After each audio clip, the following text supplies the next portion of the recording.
Um, my question is primarily sort of centered around the C-190, ILO Convention on Violence Yes. and Harassment, particularly in the workplace.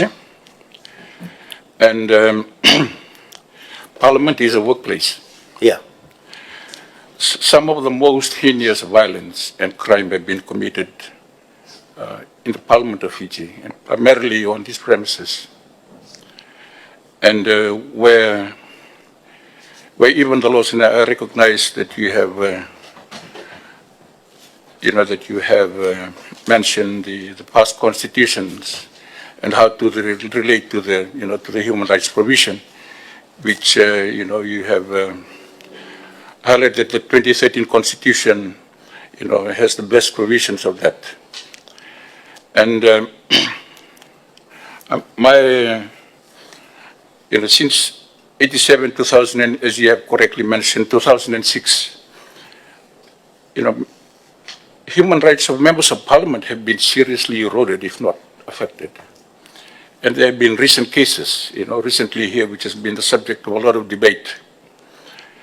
And we have these provisions in the Constitution that, cannot seem to protect the very people that, are enshrining this legislation in the very institute that it is, where it is going to be passed, and it is being put to Parliament today, and where it is first broken, and has been, in the very sad history of our country, and continues to be,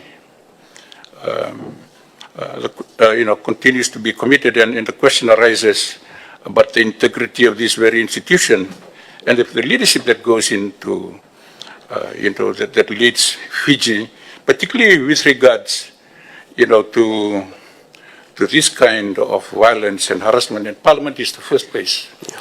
So, one thing, and for your office in particular, because there's always been a lot of discussion, because many look up to you. And not only you, I mean, you are the person there right now, and the Office of the Fiji Human Rights Commission. Particularly when previous laws have not been able to stop these things, even the best laws have not been able to. And even in the 2013 Constitution, the authors of the very Constitution actually do this, commit this violence in the workplace for members of Parliament. So my question is, in the future, because we want to stop this, what can your office do? Sure. Because the laws alone to stop it is never going to stop it, from a human rights perspective.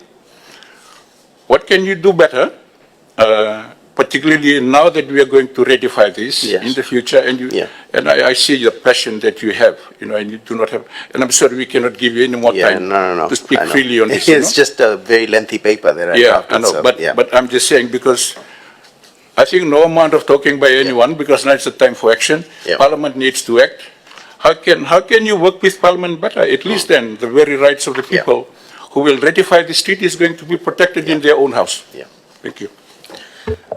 Thank you, Honourable Member. Chair, if I may, through you, I think that's a very, very important, intervention, and it does not, suffuse the fact that if you look at the constitutional definition under, Section 11, subsection 2, on, all work, okay, and all persons, being free from violence, again needs to be read contrapuntly against subsection, Section 26, subsection 3, on the issue of status. So it doesn't mean whether you're a member of Parliament, in Parliament or its precinct, or whether you are in an informal sector, right? You are a caregiver, or you're an intern. It doesn't change the fact that you should work in an environment which is free from violence and harassment. That's the first thing.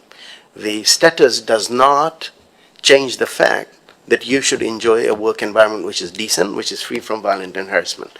First thing. Whether you're a politician, whether you're a domestic caregiver, intern, whatever. Whether you work in Parliament, you work in somebody's home.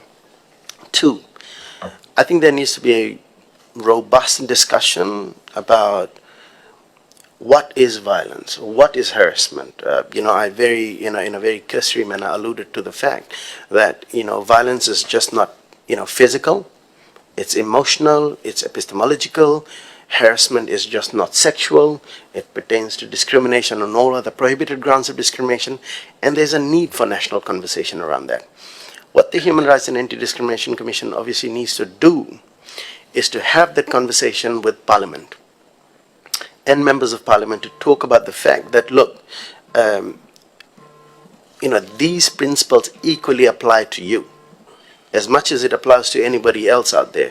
The primary concern I had, over here today is the fact that, you have a significant, sector of workers that are non-unionized and don't have the conditions of possibility for all of this. So you have, workers who are unionized and all of that and are able to, restitute their rights where there's been an interdiction in relation to all of this.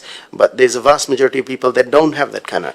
But certainly that does not change the fact that we have to look at all of the spheres of work, including the institution of Parliament, so that we uphold these principles without discrimination, without any sort of due reference to status, that somebody can be exonerated from these. These are principles that are binding on everyone. And I would respectfully submit that in our application of Section 11, subsection 2, we look at it in terms of the principle of non-discrimination. Thank you, Mr. Raj, for your answer. Because of time constraints, we'll push on now to our second presenter,